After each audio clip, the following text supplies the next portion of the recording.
clean your room of bad energy with the Vibe Spray. This is the focus group. It's the savvy side of 9 to 5. Listen. Bueller. Laugh. And learn. Negotiation. This is what you do in business. This is the focus group with Tim Bennett. Staunch. And John Nash. Keep your clothes looking neat and clean. We're all business. Except when we're not. Welcome to the focus group. John Nash here with my good friend and co-host, Mr. Tim Bennett. Find us here every Wednesday live from 1 to 2 p.m. Of course, that's on Facebook Live, YouTube. FocusGroupRadio.com is where all our media is stored, so you could watch the show anytime you like, really. And for the time shifters, audio's there as well. And be sure to check out our Tuesday audio podcast, which complements our Wednesday show. It's called Unbuttoned. It's about 20 minutes long, 3 topics we tackle every Monday, Tuesday. Get your week off to hopefully a smart and a fun start. So here we are, here we are. You hate the holidays. You know what? I was talking to Garrett. Hey, and we want to say hello to Garrett and Steve and Luba. Did I get that right? In the booth. Our team that is essential. And they have some cheer. Garrett's wearing a hat. There's some dashes of color in there, right? All my cheer comes out of my mouth. Whoa, Tim's like... Sounded different than how I meant it. Did you boys do all your holiday shopping or your Christmas shopping? You all celebrate Christmas? I had all plans to get everything done this weekend, and I did 0. I've bought one thing. So yeah, actually. For yourself. Don't you find you buy stuff for yourself? Oh, I've been going to town on myself. I bought shirts. I bought some new socks. Yeah, I've announced to the world that I don't need anything. I'm not giving anything, and that's that. That's that. But I said to Garrett before the show, I said, I don't hate the holidays. I really want to love them. I really want to like them. But I know it's going to sound, I just don't care. It's an egregious outpouring of money. Why do I have to get swept up in this? You need to move somewhere. Like where? I don't know, Muslim country. And then I'll appreciate Santa more? Is that the, I see the logic there, right? I'll move to... You could fast during Ramadan or something. and I'll wish the elves came with the sleigh to save me from this. I was listening to it's funny, well, not funny, I guess it's kind of a thing that popped in my head. I was listening to the Big 80s channel or something, and they were doing the... Do they know it's Christmas time? Oh, yeah, that's... From the British to that. What was that? They know it's Christmas. Yeah, not Live Aid. I don't even know. It was it was for famine in Africa or something, right? No, they don't know it's Christmas. They don't celebrate it. They don't care. They're hungry. I mean, I was listening to the song when I thought about how absurd it really was. I was listening to the words. They don't know. Feed the world. Do they know? No, they don't know, and they don't care. They're hungry. They don't want a plastic toy. They don't want a stocking. But that can of beans might actually be useful. Yeah. They've been banging that song out. And then I had a horrible experience on Amtrak today. If anybody, a friend of mine, Renee, we were commiserating about how horrible Amtrak is. And so they decided today to make unannounced stops and load the train up because there was something going on, I guess, in Baltimore. The last 6 months, service has been atrocious. So I had to sit on the floor. And the conductor's saying, oh, well, I'm sorry. I'm like, why are you even taking tickets for all of us that are sitting on the floor? There were people lined I should have taken a picture, lined, all holding on like you were on a subway car, and then people sitting. And they were still taking tickets, and I said, we had a train, some train backups or whatever. And then this woman in front of me took her shoes off, and her feet stunk so bad. It was like, I thought it was bad yogurt. I'm looking around, the other guy next, look at Garrett's face. The other guy's looking at me, and I was like, well, someone didn't get a bath this morning. I mean, if her feet are that stinky, right? Woo! You don't do that on an open thing like that. Anyway, I was all tuned up about Amtrak. And then today I'll really go nuts if I get back on the train and the panhandlers are back on. That's the new thing out of New York, People looking for $11.25 for a bus. The same people looking for the same $11, right? Yeah. So he's like $11.50, $11.60. Anyway, I got that out of my head. But Merry Christmas. 'Tis the season. Oh. I was put in a very good mood over the last 2 weekends by ABC's airing of two of my favorite holiday classics of all time. And I saw my favorite of all time first, which Bob said, I got to make sure you see this at the beginning of December every year from now on. Santa Claus is Coming to Town. See, I don't remember the last time I saw that. Released in 1970, so I was wee kid, and for years before that, the only puppet one you saw was Rudolph the Red-Nosed Right. Reindeer. Same group did Santa Claus is Coming. Bob thinks Santa Claus is Coming to Town is creepy.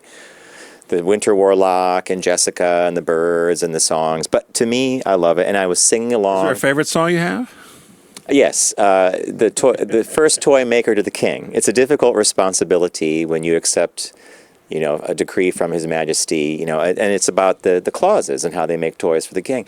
So I'm sitting and watching Wow. TV and I'm singing the songs, and Bob just looks at me and goes, "How do you even know the words?" Yeah, really. I'm like, well, that. You only saw it once a year because there was It was no all- rewind back Nope. then, no discs. So another thing that I thought was interesting was that The Wizard of Oz gets an airing at this time of year Yeah. too. That I always thought that as more as a Thanksgiving, or was that Gone with the Wind? They would. Thanksgiving. No, I always thought Wizard of Oz was Halloween, Thanksgiving. Maybe I'm wrong. Oh, before I forget. So we're driving in the car the other day, and out of nowhere, Bob just starts laughing, and he says, "I said, what are you laughing at?" He goes, "I was remembering the day we moved to the new apartment, and the chatterbox." Okay, I have to explain this. Tim bought this thing called the gay chatterbox. Yeah, where is that thing? It's in a drawer at my house. You got to bring it in for Garrett to put. Well, I did bring some stuff in. So it's got about 15 or 20 little buttons, and every time you push one, it says something. So Bob was laughing because when we moved, apparently that was in a box, and every time the movers moved the box, it kept pushing the same button. So Garrett, I think the audio for that one is, "Who do you have to get a drink around here?" Might have been the clue. So this is what it actually says every time the movers move the box. Who do you have to blow to get a drink around here? Is that what the movers were But here? Garrett, if you do that like 2 or 3 times, like that Who do you have to blow to get a drink around here? Who do you have to blow to That's get a it. drink around here?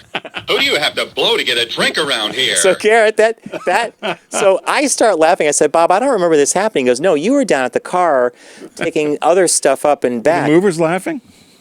I said, "What did the movers do?" And Bob goes, "They were deadpan." Who do you have to blow to get a drink around here? So Garrett, there's another one that we love that Bob made me. My guess is you can't do this now. Well, what's the other one I put up there? It's not homophobia, sugar. Everyone hates you. So our idea when Tim found this, we were going to have this recorded, Right. And we were going to have it like Garrett or Steve could hit the button randomly and have this Respond box to say, something and that we was- would talk to it, but Well, that never got done. Maybe in the new year. But I don't know. that never got done. I don't know if Maybe in the new year. you would be allowed to do it now. Would we be in trouble? Is that too? Did you get the like Spencer gifts? got it at Spencer Gifts probably 10 years, years or ago, more. So, yeah. but now it's obviously, well, I shouldn't say obviously, but it seems stereotypically Queenie Yeah. guy. And so maybe you're not allowed to do all this with the Me Too movement. And Going back to the and all that move, Bob said these guys one guy puts the box down and it goes, "Who do you have to blow to get a drink around here?" And then they move it 2 seconds later and it keeps doing its thing. And I Who said, do you have to blow to get a drink around here? so the moving company clearly knows they're moving a gay couple, right? I mean, it's 2 guys. And then the box starts talking. Who do you have to- We laughed. I don't know how many miles we were laughing at that. Because I said they had to practice. Nope, they were deadpan. And of the 15 phrases, it's That probably was the funny, one. right? It was the of all the button ones on I could have picked. Yeah, it was a button in the top row, left-hand side. You have the little box? Did you bring it in? I didn't bring it in with me, but it's still in its cardboard because you could still. Maybe we'll give that to Garrett and Steve, and they can load it in, and then they could have a conversation with us. Well, that was the trick. See, I did record each one, Right. but was labeling each one. So that you knew So what that- button to that hit. anybody Making a kind of- conversation. Yeah, so that you could do what they call a soundboard. Like Garrett has software to do a soundboard, and that's like buttons you push. But I thought like that one. Who do you have to blow to get a drink around here? How would you label that? Blow. But you'd have to know But that you would know it enough to know. The boys know. They know what to hit. the boys. And as we end this calendar year, it should be noted that a lot of feedback we get is about the boys in the booth, the boys in and they're beloved. The booth crew is beloved. More so than us, apparently, on some occasions. Who do you have to blow to get a drink around here? There you go, Garrett. Maybe what we'll do, John, and we've talked about this, in April, maybe for April Fools, the boys in the booth will come do the show, and you and I will run the board.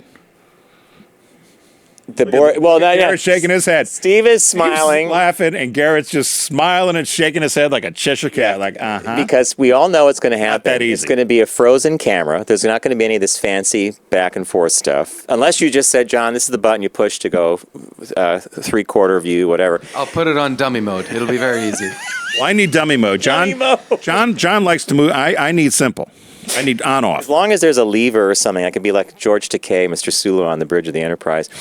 Hey, before I forget, we want to mention a partner of ours here on the focus group, Hawthorne.co, HAWTHORNE.co. Men's grooming products. Tim and I have been using them for several weeks now, actually. We were sent soap, deodorant that doesn't have any aluminum in it, right? And none of that aluminum chloride. I got shampoo, you got conditioner. Yep. And then hand-selected colognes, Work and Play. I think our scents are a little bit different that we got for... Yeah, and I like the, I initially said that I liked the Play one, but now I kind of like the Work. Work one. So I'm going back and forth. But they're both very good, and so you answer a little quiz, and certain things that you like, the way they smell, or foods you like, or whatever, and then they build this. I think they said there's over 50,000 combinations that it could be, and they build a profile for you, and that's how they send you the scents, as well as some of the other grooming products for men. It's at hawthorne.co. And right now, you get 10% off if you use our code FOCUS, which is FOCUS at checkout. And the one thing that we want to stress is you don't have to sign up for a recurring subscription like some of these things. So you could go in and give it as a gift. Just a one-off. You could get the soap. Do one-off. You can go in and buy, I know John likes the soaps. I do too. Maybe go buy some extra soap if you wanted to, if you gave it as a gift. But Just to tell you how much the soap impacted the household, ours is down to like, it's a big bar, but it's a really good soap. It's down to that thin. You throw soap away when you're done with it? We try to use it all up. Yeah, I do. I put it on top of another one. Yeah, and I try to use it all up. So then I was asked by Bob, you got to go to Hawthorne.co, and he goes, when you're there, we need about 4 bars of soap. So I said, he goes, it's got to last a couple months. I'm like, sure. 4 bars of soap. Never have too much soap. So just to reiterate what Tim said, though, if there's any confusion, you don't have to do a subscription. You could do a one-off, and I do highly recommend checking it out. It's well designed, well packaged, well manufactured. We enjoy using it. So it's Hawthorne, HAWTHORNE.co. Remember that co.co. And if you order, you'll get 10% off if you use our code, which is FOCUS. We should have a new code. Focus. Everybody loves. Everything is focus. Focus. Maybe we'll have. Who do you have to? You came up with the name. I don't know. Focus group. You came up with that name. I did, and I was after you and I looked at a whole list of names, but that was marketing stuff. We're like, hey, what about focus groups, right? Focus group. So anyway, thank you to Hawthorne.co. Visit them at Hawthorne.co and use our code FOCUS. Get 10% off. Check out the stuff. We love it. We've been using it for several weeks now, and we're going to continue. So there you go. Can I say something about? I need to say something about our Facebook page and our social media. So thank you for all of you that follow along on our social media during the live show. We don't monitor it during the show, and I know you have your own conversations. But I did find something out. Somebody alerted me to this because they found out on their own page. There's stuff that people have sent us that's gone into like a spam folder on Facebook, which I had no idea existed. It's not called spam, but it's called something else. So for those of you who sent stuff 2, 3, 4, 10 years ago, we're sorry. I went through. I've never heard of this. There are hundreds of listeners trying to interact or ask us questions, and some as far back as 2012. And I went into it because somebody had complained and said, I just stumbled across this over on Messenger. And so somebody did send us a message about another subscription service we had, and they were concerned because they weren't able to get out of the loop and ended up having a monthly subscription that kept coming. And so we're not ignoring you if you're listening. I just never knew this existed. We didn't know it existed either. And I was mortified when I went in there. I thought, oh, my goodness, I couldn't believe the amount of people. And these things so Facebook had some sort of algorithm, I guess, and it would filter it out as if it might have been spam. And puts it in a different folder. And so this person that I was following on Facebook had said, "You're not going to believe what I just found." It's another promoter kind of person that does a lot of social stuff or a program like we do. And so I checked it, and sure enough, I was mortified. So we didn't ignore you. Well, intentionally. We just so I'll have to forward to them. Want to take a quick call from Billy? Hey, Billy, your question is, what is wrong with you guys today? Don't we sound okay? I don't even have a code. I sent Tim something last night, which I don't think he can redistribute, but I found it quite humorous for that All I Want for Christmas. Hey, Tim? What? Now, see, I didn't see that. What did you send me?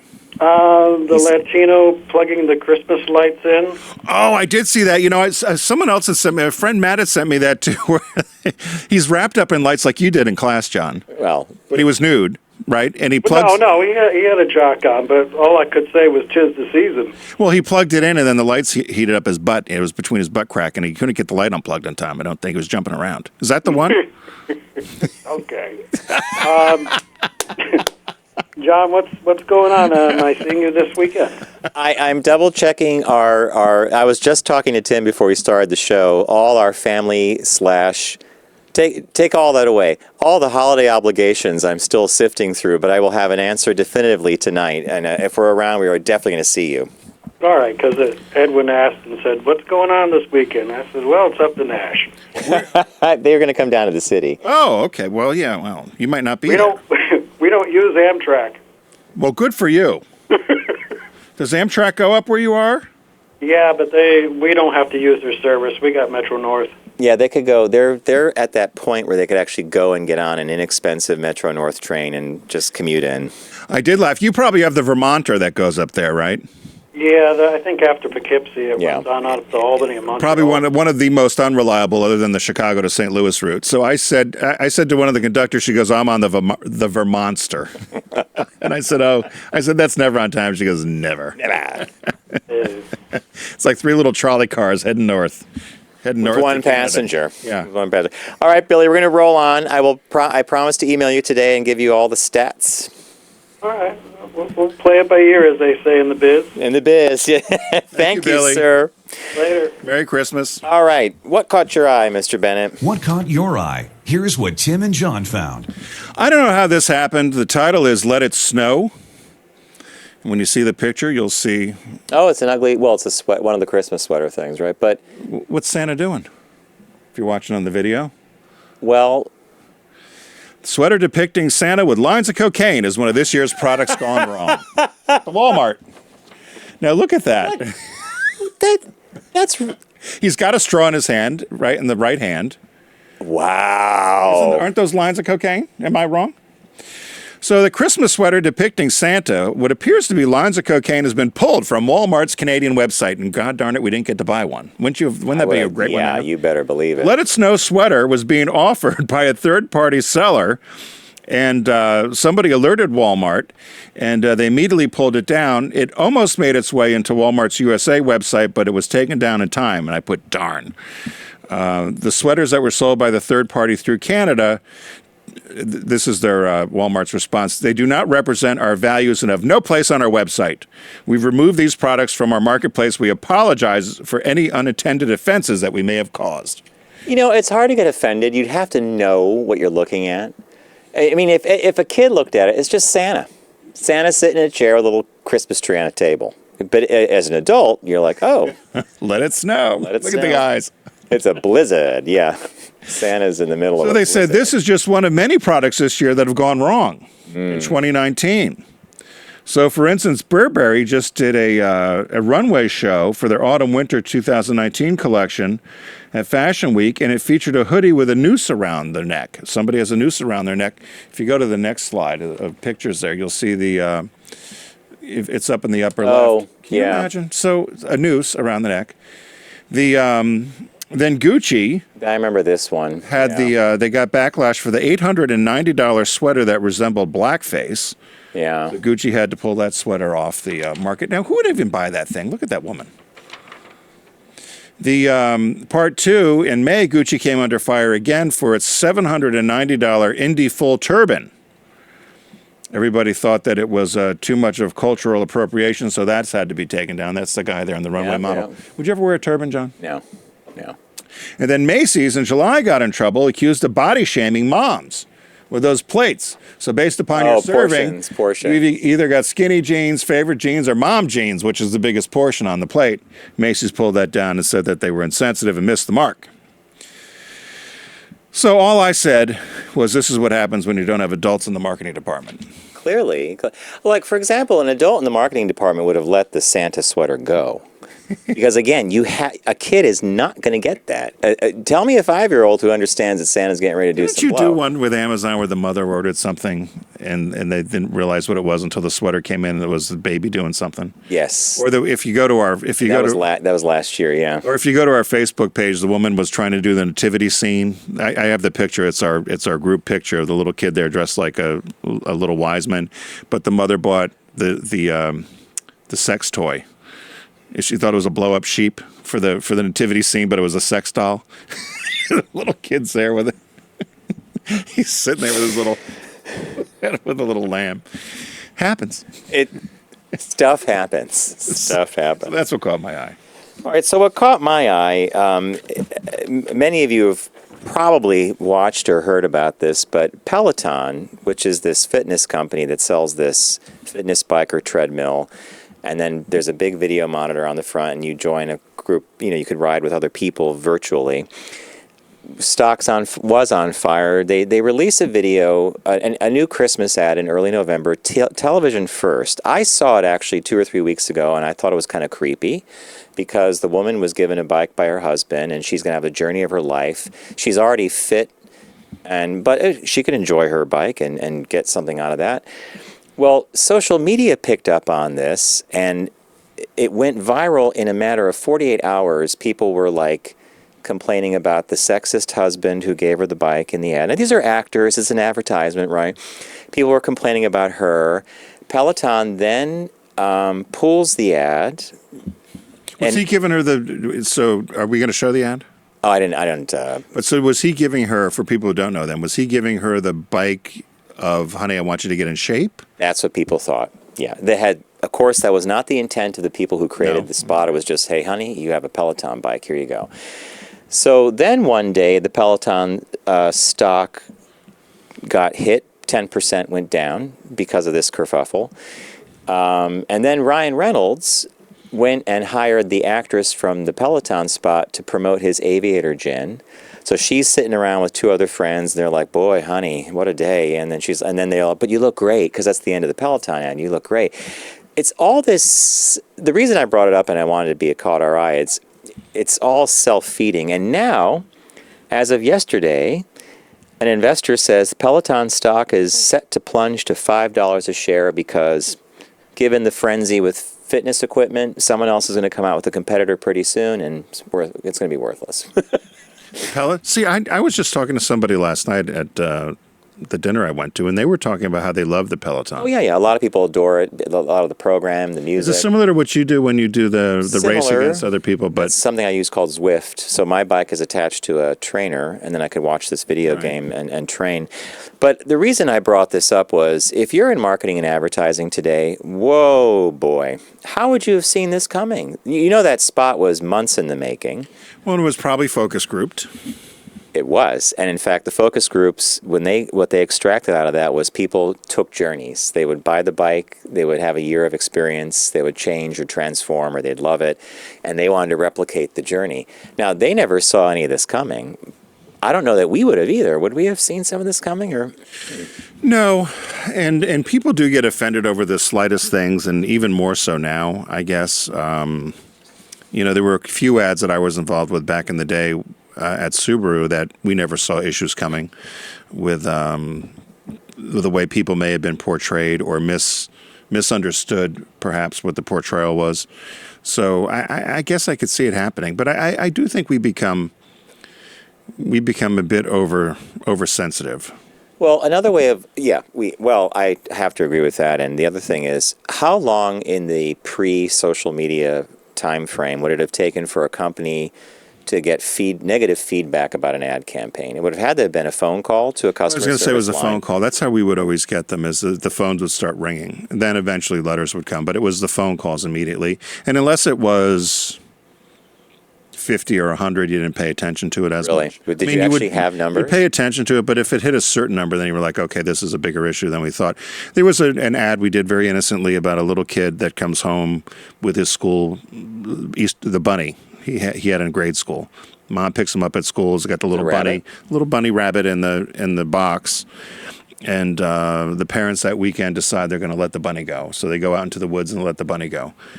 And PETA started it. And then we were rabbit murderers and we were animal murderers. And that's not the kind of rabbit that gets let go in the wild. And, that rabbit didn't last one day, probably got picked up by the coyote or whatever. I mean, it went on and on and on. We had to pull. Someone actually saying that rabbit got picked up by a coyote? Oh, yeah. You put that rabbit to death. You killed that rabbit. How dare you? We had to pull the ad because the animal lobby and the rabbit lobby went crazy. We had an Outback ad with Paul Hogan who the fat people's lobby got upset because they said we made the bad guys were too heavy. And that was fat shaming and dot. Whoa. Martina Navratilova ad. She was the guy who's the ball judge was African American, and the ball came right by him, and we had all this complaint that she was hitting a ball at a black man. It's like he's a line judge on a tennis court. Yeah, but you can't win. Apparently not, and even the best intentions could literally damage the company. I mean, a 10% drop in stock, people clamoring to make fun of it. I guess, what's that old saying?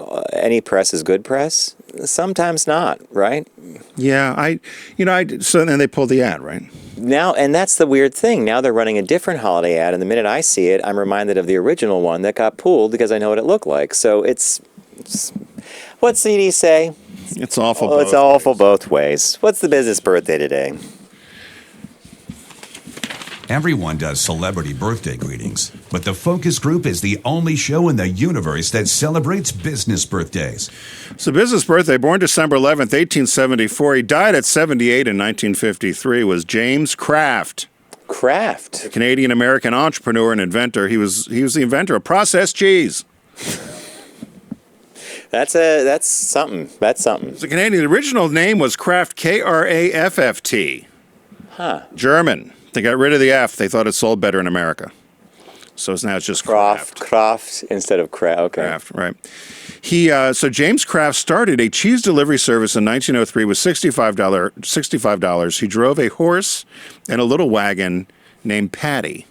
And I was thinking, is it Paddy Wagon? Paddy Wagon. I thought Paddy Wagon was... That's where they put, police. When they rounded up criminals and stuff. Anyway, he had a Paddy Wagon, and he supplied Chicago area grocers with cheese he purchased at wholesale.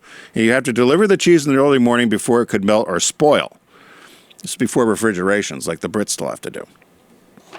It says many stores refused to even carry cheese in the summer months because it would rot before it was sold. So as business grew, he acquired his own dairy, and he addressed the spoilage problem by shredding the cheese, heating it up enough to kill inherent mold or bacteria, and stopping the cheese aging process.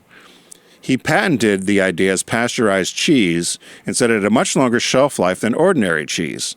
Connoisseurs complained and said he literally, quote, killed the cheese, and his competitors all demanded that he be forced to sell his product as embalmed cheese.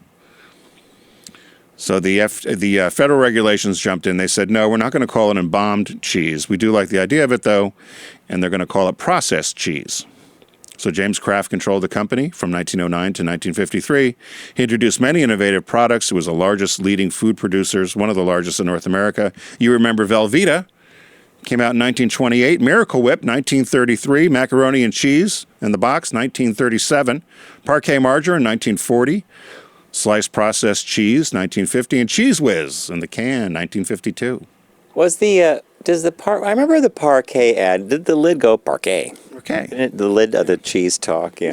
He's the king of bad food, Brian. I guess chemical. Well, I don't say it's bad, but it's processed. U.S. military loved it because it did good in the wars. Sure. You could put it, that Velveeta, you could open that up a year from now. Still good. I always thought he was good friends with the founder of the Orange Crush Company. They used to vacation together. Okay. Yeah, they used to vacation together in Wisconsin.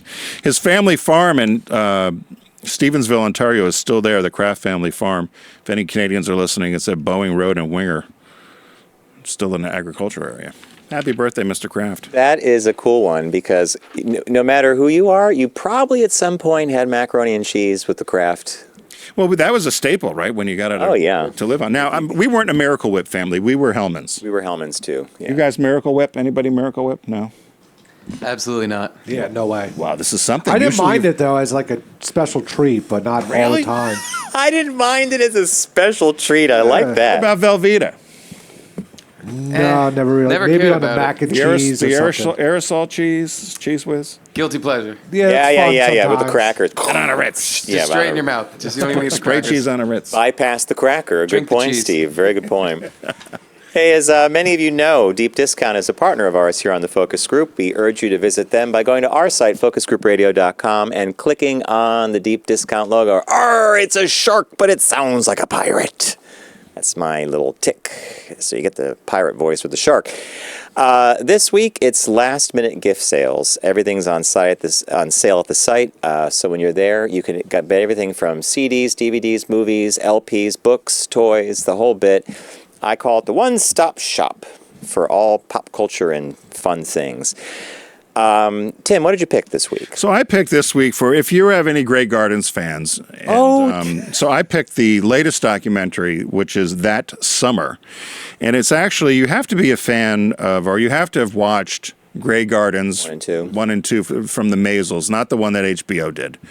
The actual one from the 70s that the Maisels did, and then watch The Beals of Grey Gardens, which was a counterpart to that, or it came out after. And then this called That Summer is actually the backstory of what happened. So how Grey Gardens got made initially was the Lee Radziwill and Jackie O wanted to have a story done about their family. The producers and everybody go out to the Hamptons and they find this crazy family, the Big and Little Edie, and they're like, "This is the story. Forget about Lee and Jackie O." This is the story. So this was what happened beforehand, and it's got Andy Warhol in it. This one last summer. That summer does. Yeah. Right, it's got Little John, but it was from renowned photographer Peter Bird, who chronicled what was going on that summer and all kind of the famous people from Mick Jagger to everybody else that would hang out. Truman Capote, Andy Warhol, all hang out in the Hamptons. And Little Edie and Big Edie, you won't get it, though, unless you know the front story from Grey Gardens and the Beals of Grey Gardens, because you see all their quirkiness. On That Summer, just released in 2017, it's 81 minutes. It's $18. It's worth it. It's worth it. Pick it up. And I'm always pleased to be the person that introduced Tim to Grey Gardens. Yes, thank you. I was watching CBS Sunday Morning, one of my more favorites, quiet, fun show. Had a great interview with Mel Brooks, who's in his 80s now. And, he was married to Anne Bancroft. I thought he was dead. We've been saying that a lot lately about a lot of people. Marlo Thomas, Phil Donahue. Isn't Marlo Thomas dead? No, they're according to Wikipedia, they're still alive. So they were profiling Mel Brooks, and he talked a great deal about Anne Bancroft and his marriage to her. She passed away years ago from cancer. But they're releasing a collection of her movies called the Anne Bancroft Collection, and I completely forgot that she was in some really amazing movies, like she won Best Actress for a leading role in The Miracle Worker, for example. She was in a movie that I saw in the 90s called Agnes of God. She plays this kind of like cigarette-smoking nun that doesn't believe that this woman had an interaction with Jesus or God. And there's a whole bunch of comedic roles as well. So I saw the lineup and I thought, you know what? Mel Brooks is really pushing it. He was devoted to her, wonderful husband. She was apparently an amazing wife. And I just thought the Anne Bancroft collection sounds like a really great thing to pick up on, because there's 8 movies in there on the Blu-ray. It is a good choice. Get them all in one place. Yeah. The new release this week is Once Upon a Time in Hollywood on Blu-ray. It's the 9th film from Quentin Tarantino. It's a serio-comic mix of fact and fiction set in 1969 Los Angeles as the sun prepares to set on Hollywood's golden age. Fading TV star Rick Dalton, Leonardo DiCaprio, attempts to revive his career, and he and his longtime stunt double and pal, Cliff Booth, Brad Pitt, find themselves crossing paths with actress Sharon Tate and several members of the Manson family. I didn't get a chance to see this. Did you see this in the theater? Okay, guys, did anybody see Once Upon a Time in Hollywood? Yeah, I did. Did you like it? I loved missed it. it. You did. It was my favorite Tarantino film. I was gonna say, was it because of Tarantino and his direction? Is that Kind of, but it was totally different than a Tarantino film where there wasn't a ton of dialogue and a lot of stuff jumping back and forth. It was just like a straight ahead, good, fun movie. And there was no really bad time that they had to overcome it. It was just fun the whole way through. Everything looked fun. Every shot was cool. It looked like old California. You know, every little scenic thing was some throwback to the time back then. It was fun. So I say that's a ringing endorsement. If Garrett's very critical in a good way of these things. But I have friends who said similar things, like, you got to watch this. It's a really good show. Yeah. So head over to focusgroupradio.com, click on the deep discount logo. It's winter-wide sale or last-minute gift idea sale. And John recommends the Anne Bancroft collection. I recommend That Summer, which is a prequel to any of the Grey Gardens movies from the Maisels. And the new release this week is Once Upon a Time in Hollywood on Blu-ray. Right, Garrett? Thanks, Deep Discount. We're going to take a quick break, and when we come back, we're going to do something we haven't done in a long time. We're going to have a guest. Todd Evans is going to join us and talk to us about the Vibe Spray, so stay with us. You're listening to The Focus Group with Tim and John. Learn more at focusgroupradio.com.